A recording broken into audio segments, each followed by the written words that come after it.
up for their hearing. I mean, there's just so many good facts and information.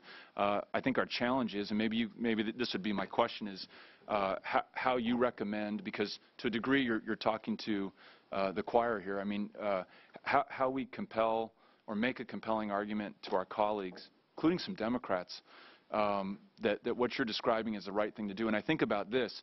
I was doing some research on refugees from Europe in the 1930s, and we all know about the famous case of the St. Louis that steamed towards Cuba and then the United States and was turned back with nearly 1,000 Jews, a quarter of whom we know perished in the Holocaust.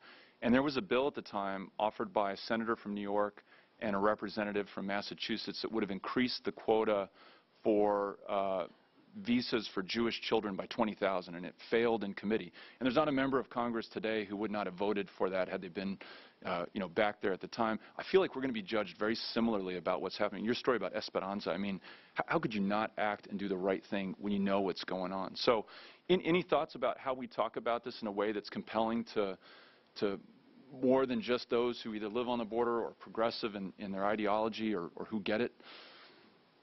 Something that informs my approach to my practice as an immigration lawyer, and maybe I'm a lawyer nerd, but I take great pride in the fact that the law that I practice, refugee and asylum law, is literally the legal monument that has been left behind by what we call 70 years later, the greatest generation.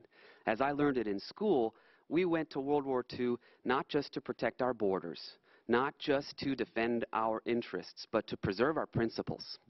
Chief among them, that we do not stand idly by and allow people to be sent into a situation where they're going to be the victims of torture, persecution. I think that those laws were passed at a time when our nation was more freshly aware of the horrors of genocide, mass killings of people because of who they are. And that goes to our identity as a nation and the things that make us most proud of being Americans.